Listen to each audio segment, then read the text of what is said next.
Hi friends, तो आज का हमारा टॉपिक है डिवीजन ऑफ पॉलिनोमियल्स। तो उससे पहले हम देखते हैं कि पिछली बार जो हमारा रह गया था कि अगर कोई भी कांस्टेंट प्रेजेंट है तो उसके पॉलिनोमियल की जीरो क्या होगी। तो अगर हम इसको देखें, p of x is equal to 5 put कर लेते हैं। हमें दे रखा है 5, तो इसकी इस पॉलिनोमियल की जीरो क्या होगी। पहले तो इसको पॉलिनोमियल में कन्वर्ट करते हैं, इसको पुट करेंगे 5 इंटू एक्स की पावर 0।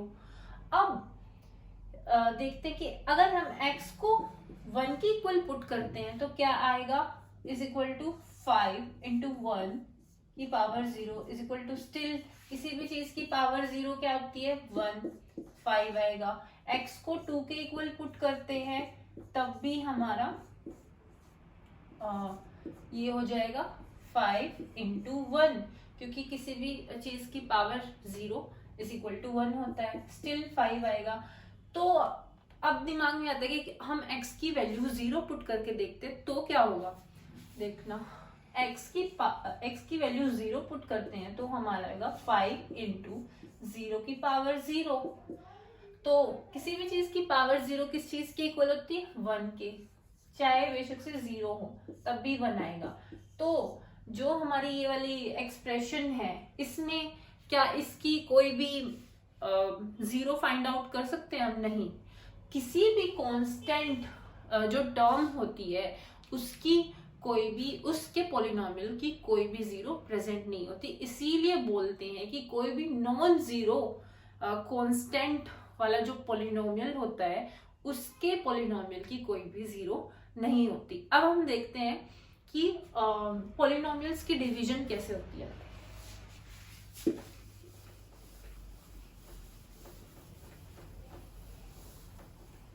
देखिए, इसको पढ़ने से पहले हम देखते हैं कि फैक्टर्स क्या होते हैं। जैसे कि 12 है, क्या 12 का फैक्टर 2 होगा? देखिए, 12 का फैक्टर 2 एक तो हम ऐसे फाइंड आउट कर सकते हैं, डिवाइड कर सकते हैं, 2 6 जा 12, ये हो गया 0। इसका मतलब क्या होता है? देखिए, पहली बात तो ये हमें पता है ये डिवाइजर होता है, ये डिविडेंड,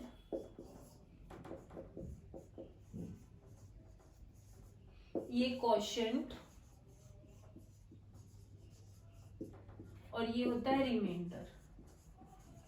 इससे हमें क्या पता चलता है? अगर हमारे पास 12 चॉकलेट्स हैं और उनको हम ग्रुप्स की फॉर्म में रखे और हर ग्रुप में 2 चॉकलेट्स प्रेजेंट हो, तो देखिए हम ऐसे पुट करेंगे, ये 1 2 3 4 5 6, ये टोटल कितने चॉकलेट्स हैं? 12 चॉकलेट्स हैं।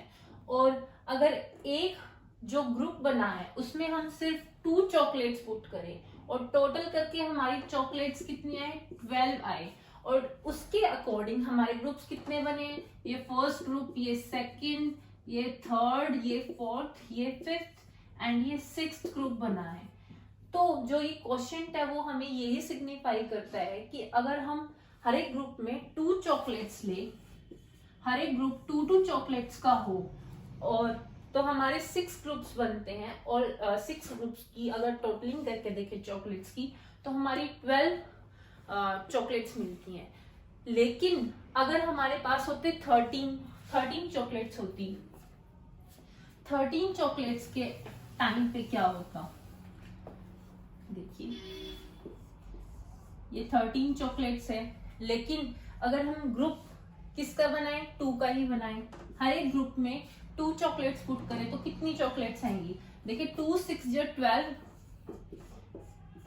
एक क्या सिग्निफाई कर रहा है? एक सिग्निफाई कर रहा है कि हमारा एक ग्रुप ऐसा प्रेजेंट होगा जिसमें जो फुली 2 चॉकलेट से कंप्लीट नहीं होगा। कितनी चॉकलेट बच गई?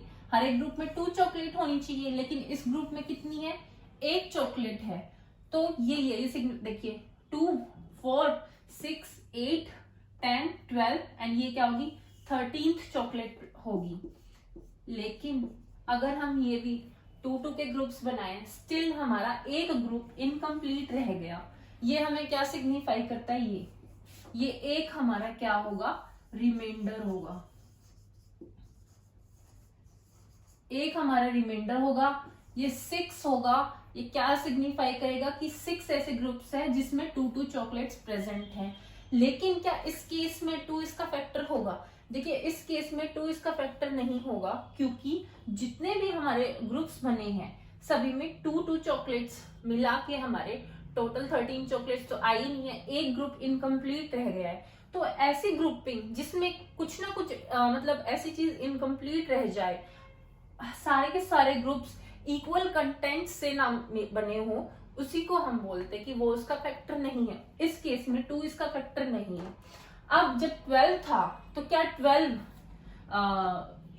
का फैक्टर 2 होता? हाँ जी 2 होता, क्योंकि उस केस में ये नहीं होता और सारे के सारे क्या होते हैं, हमारे सारे ग्रुप्स में हमारे 2 मतलब इक्वल कंटेंट्स प्रेजेंट होते, इसीलिए 2 को 12 का फैक्टर बोलते और 6 को भी हम 12 का फैक्टर बोलते। लेकिन 13 के केस में क्या 6 12 का फैक्टर होगा? नहीं होगा, क्योंकि 13 के केस में एक ग्रुप हमारा इनकम्प्लीट रह गया है।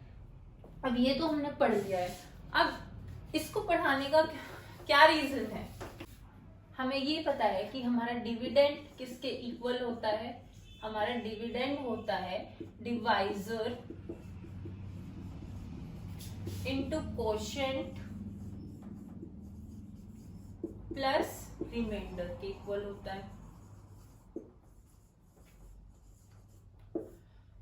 तो इस केस में डिविडेंड क्या है, हमारा 13 है, 13 है, डिवाइजर हमारा क्या था 2, कोशेंट हमारा क्या था 6 और रिमाइंडर हमारा क्या था 1। लेकिन जब 12 चॉकलेट्स प्रेजेंट थी तब अगर हम 2 का ग्रुप्स बना दे तो वो क्या था 2 6 जब 12, ये हमारा ऐसे हो गया था। इस केस में, इस वाले केस में हमारा डिविडेंड क्या था 12, डिवाइजर क्या था 2 इंटू 6 क्या था, ये हमारा कोशेंट प्लस रिमाइंडर क्या था हमारा 0। तो जिस केस में रिमाइंडर 0 होता है उस केस में हमारा डिवाइजर और जो कोशेंट होता है वो क्या होते हैं फैक्टर्स, ये हमारे होते हैं फैक्टर्स। लेकिन जिस केस में भी रिमाइंडर अगर 0 नहीं होता है, उसको छोड़ के कुछ भी हो, वो हमारा उस केस में हमारे जो ये डिवाइजर होगा और कोशेंट होगा वो हमारी फैक्टर्स की कैटेगरी में नहीं आएंगे। ये क्या फैक्टर्स होंगे, ये नहीं होंगे। 13 के फैक्टर्स 2 और 6 नहीं होंगे। इस केस में 12 के फैक्टर्स 2 और 6 होंगे, क्योंकि हमारा रिमाइंडर 0 के इक्वल है। अब यही चीज हम देखते हैं पॉलिनोमियल्स के केस में। पॉलिनोमियल्स के केस में अगर हम, और इस केस में देखिए जब रिमाइंडर 0 होता है तो जो हमारा 12 होता है वो 6 का मल्टीपल होता है, हमारा 12 6 का मल्टीपल कहलाएगा। लेकिन जो ये हमारा 13 होगा, जो 13 होगा क्या वो 6 का मल्टीपल होगा? नहीं, 6 का मल्टीपल 13 नहीं होगा, क्योंकि सिर्फ फैक्टर्स के केस में ही हमारा कोशेंट से हमारा जो डिविडेंड होता है वो मल्टीपल बनता है। इसको जब हम डिवाइड करेंगे तो आंसर आएगा 66/3 इज इक्वल टू 22। देखिए हर केस में जो ये हमारा कोशेंट है उसकी वैल्यू क्या हो रही है, ये आ रही है, ठीक है।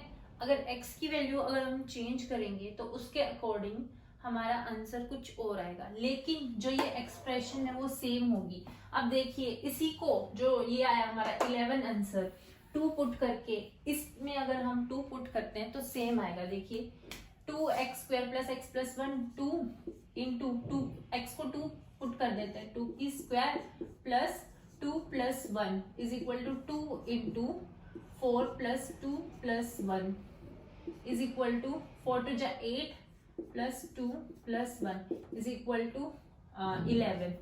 अगर इसी